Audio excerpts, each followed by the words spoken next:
A gente começou ontem e falou de Aldabaoth, mas ficaram lacunas abertas.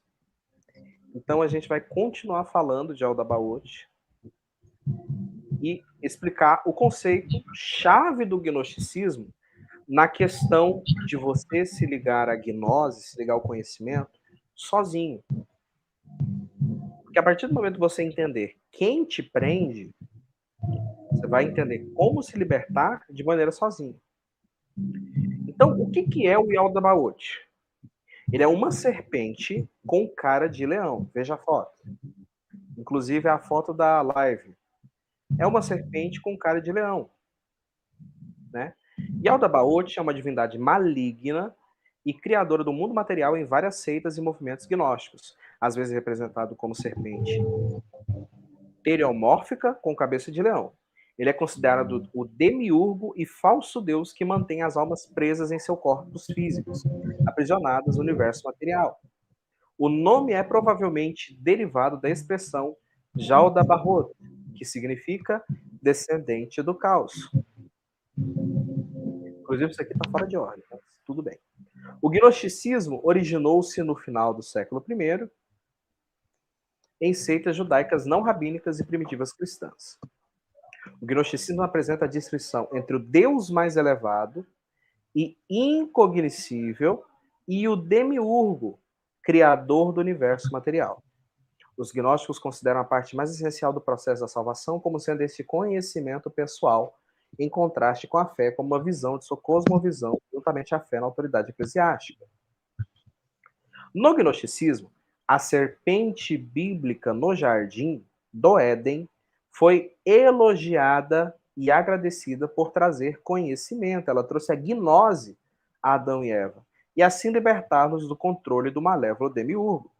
As doutrinas gnósticas cristãs baseiam-se em uma cosmologia dualista que implica o eterno conflito entre o bem e o mal, e uma concepção da serpente como salvadora, libertadora e doadora de conhecimento para a humanidade, oposta ao demiurgo ou Deus criador, identificado como o Deus hebraico do Antigo Testamento.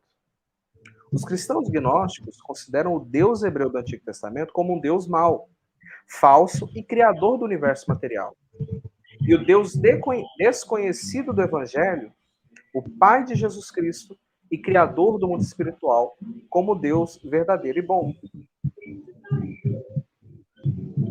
No sistema arcôntico, setiano e ofita, só um segundo eu vou fechar a janela. Por um segundo, meus vizinhos decidiram tirar a minha paz.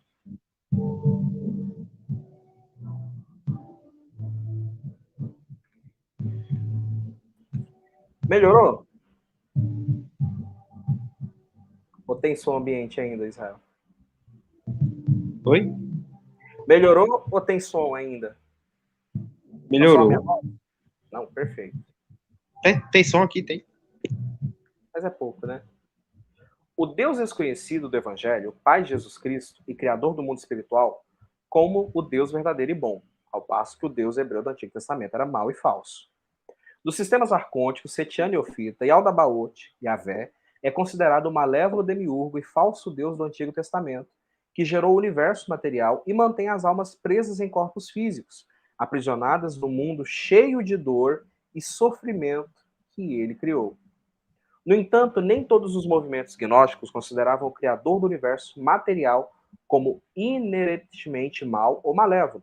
Por exemplo, os valentinianos acreditavam que o demiurgo é apenas um criador ignorante e incompetente, tentando moldar o mundo da melhor maneira possível, mas sem poder adequado para manter a sua bondade. Eles foram considerados hereges pelo pai da igreja primitiva, proto-ortodoxos. Inclusive, antes de continuar, é algo muito interessante, porque existem seitas judaicas que acreditam que Yahvé foi um Deus criado, Iá, na verdade, não é Yahvé, Iá, foi um Deus criado, porém ele foi esquecido, ele foi abandonado. Por essa causa, enquanto ele fazia a sua criação, ele dizia, então criou, pois, Deus o sol, a lua, os luminares, e viu Deus que era bom. Ele viu que era bom porque ele ainda não sabia trabalhar o seu poder. Ele ainda não sabia mexer com as estruturas, ele ainda não sabia como trazer à existência as coisas que estavam criando. Então, para esse grupo específico, essa seita judaica, IA não era nem bom nem ruim. Ele teve que aprender sozinho, porque ele era órfão. Por isso, toda vez que ele terminava a criação, ele dizia: então, viu Deus que era bom. Então, vamos retornar ao texto, que diz o seguinte: Yaldabaoth é mencionado principalmente nos escritos arcônticos, setianos e ofitas da literatura gnóstica, a maioria dos quais foram descobertos na biblioteca de Nag Hammadi. No Apócrifo de João, Yaldabaoth é o primeiro dos 3 nomes do arconte dominador, junto com Saclas e Samael. Em Pistis Sophia, que a gente acabou de ler, que é o texto principal do gnosticismo, ele perdeu a sua pretensão de governo e nas profundezas do caos, junto com 49 demônios, tortura almas sacrilegas em uma torrente descaldante de piche. Aqui ele é um arconte com cara de leão, metade chama, metade escuridão. Yaldabaoth aparece como um anjo rebelde, tanto no Evangelho Apócrifo de Judas, como na obra gnóstica Hipóstase dos Arcontes. Em alguns desses textos gnósticos, Yaldabaoth também é identificado como deus romano Saturno. E aqui está a imagem da nossa live. Então, continuando, existe uma cosmogonia e mitos de criação que vão envolver Yaldabaoth e Sofia. Vamos para o texto. Yaldabaoth é o filho de Sofia, a personificação da sabedoria do gnosticismo com quem ele luta. Ao voltar-se criativamente para a matéria em bondade e simplicidade, Sofia criou o imperfeito Yaldabaoth, o filho do caos, sem conhecimento dos outros Aions. De sua mãe, recebeu os poderes da luz, mas os usou para o mal. Sofia governa sobre Ogdoas, e o Demiurgo governa sobre Ebidomas. Yaldabaoth criou mais 6 arcontes e outros companheiros. Os anjos que ele criou se rebelaram contra Yaldabaoth para manter os anjos em sujeição. Yaldabaoth gerou o universo material. Então aqui é o começo da criação. Por quê? Porque aqueles anjos se rebelam contra Yaldabaoth. E o que ele faz? Como forma de punição e como forma de mantê-los sujeitos, ele gera o universo material. Então, aqueles que antes se rebelaram contra Yaldabaoth são obrigados a serem adorados por ele, são obrigados, perdão, a adorarem a Yaldabaoth por causa da sua rebeldia. No ato da criação, no entanto, Yaldabaoth esvaziou-se do seu poder supremo. Quando Yaldabaoth soprou a alma do primeiro homem, Adão, a Sofia, que é a mãe de Yaldabaoth, instalou nele a centelha divina do espírito, depois da matéria. Yaldabaoth produziu o espírito da serpente, Orpheomorphos, que é a origem de todo o mal. O ser de luz de Sofia causou a queda do homem através da serpente. Ao comer o fruto proibido, Adão e Eva tornaram-se iluminados e se afastaram de Yaldabaoth. Eventualmente, Yaldabaoth os expulsou da região etérea, o paraíso, como punição.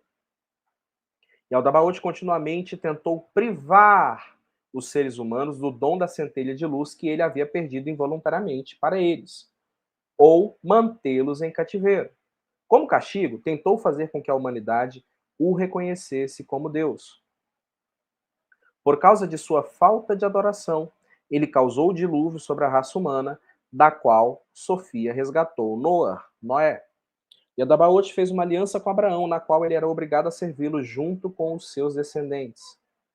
Os profetas bíblicos deveriam proclamar a glória de Yaldabaoth, mas ao mesmo tempo, através da influência de Sofia, eles lembraram as pessoas da sua origem superior e os prepararam para a vinda do Messias. Por instigação de Sofia, Yaldabaoth providenciou a geração de Jesus Cristo através da Virgem Maria. Para sua proclamação, ele usou João Batista.